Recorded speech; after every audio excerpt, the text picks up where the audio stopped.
about to have a worship event, and Antifa just rolled in like an angry mob, started throwing flash bombs at everybody, macing everybody, rotten eggs at everybody, black paint.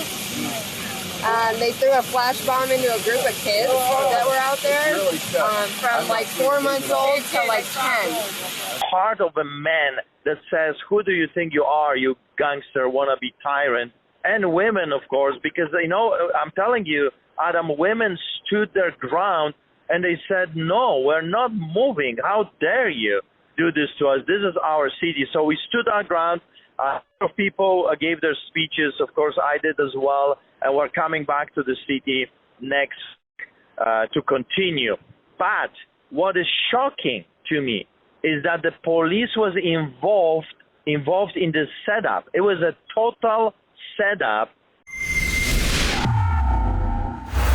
Adam Soos here with Rebel News.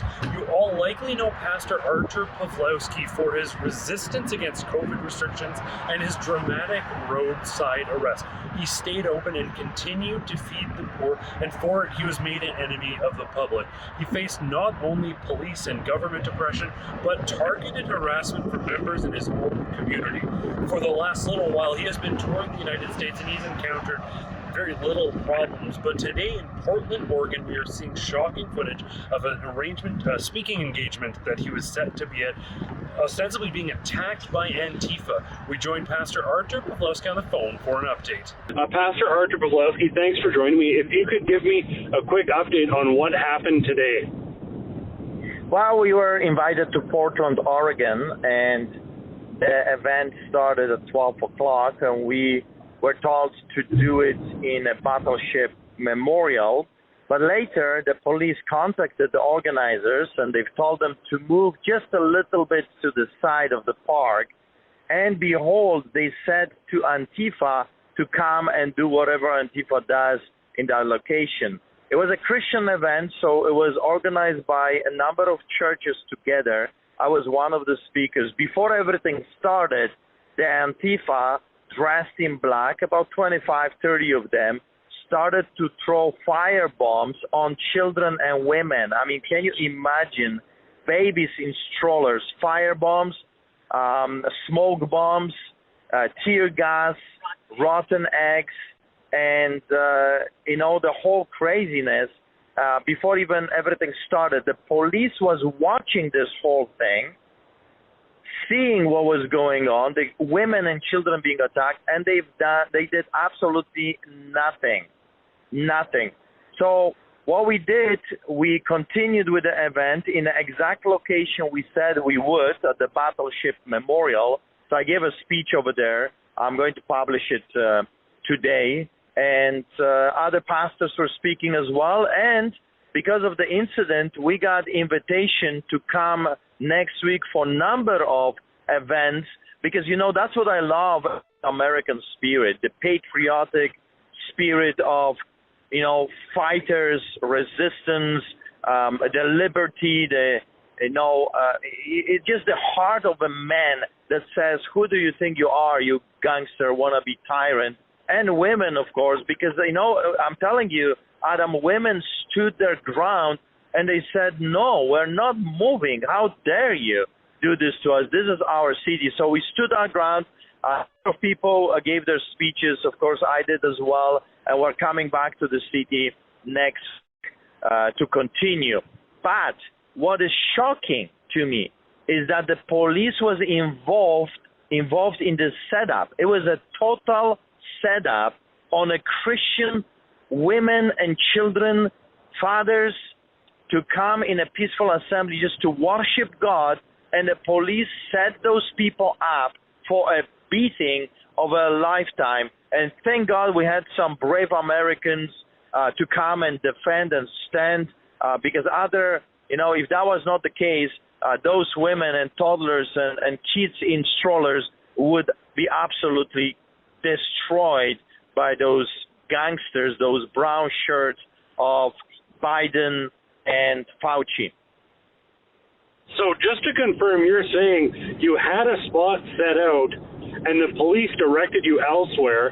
When you got there, Antifa knew exactly where the new location the police directed you to attend would be? Yes, exactly. That's what I'm saying. It was a police setup to beat people up using Antifa as a weapon. I mean, I know how this sounds, but I'm telling you, you can confirm this with some big names here in the States, in Oregon, in Portland. This whole thing was set up by the police. I confronted police myself, and I've told them, shame on you for what you have done. And you know what they did? They look at me, I think they recognize who I was, and they turn around and took off. I mean, they run away like rats for what they are. They're not police officers. They're gangsters in uniforms. They're brown shirts of Adolf Hitler. I told them, take down your badges, take down your uniforms, and join Antifa if that's what your desire is. But do not pretend to be police officers. Do not pretend that you are here to serve and protect. And they took off. They all ran away, and they left us be. And we finished our service. Like I said, I preached, other pastors preached, and they were so fired up that we stood our ground that I got the invitation to come to Portland for next week for 3 more days. Wonderful. Well, Pastor Artur Pawlowski, I want to thank you for the update. We'll be in touch next time. Hopefully you don't run into any trouble, but if you do, let us know. As always, Rebel News has got your back. Any final message to the folks back in Alberta before we let you go? Again, you know, Americans, I hear this left and right. They are repeating what I had said months ago. Lions do not bow before the hyenas. That's my message. Do not give up hope. Greater is he that is in us than the one that is in them. We know how the story ends. We win. Just be courageous. Courageous is contagious. Fear is also contagious, and it's up to you what you're going to choose. I say to you, choose God, choose faith, be courageous, stand strong, and I'm telling you, it's exciting times because we know that we win in the end. Truth wins in the end. Wonderful. Thanks so much for the update, Pastor. We'll let you get back out there, and we know you've got a busy schedule ahead of you. Thank you. Thank you. God bless you. Well, there you have it, an update directly from Pastor Artur Pawlowski. Some troubling allegations. We've seen problems with police involvement and execution of the law here in this country. Apparently, we are now hearing from Pastor Artur Pawlowski allegations of police involvement with Antifa. Certainly troubling. That was just a quick phone call. We're sure to touch base with Pastor Artur Pawlowski. As we heard, he will be back in Oregon, and we'll be sure to cover that story as well. I want to thank you all for tuning in for Rebel News. I'm Artur. Soos. I want to thank you so much for your support. I want to thank you for every dollar, for every donation you have sent to the Rebel News, for the lawyers, that I can stay out of jail. Thank you, thank you, thank you. May God bless you for your heart. You're part of this movement. You're part of this defense. Without you, we would not be able to do what we have accomplished so far. Thank you very much, and may God bless you.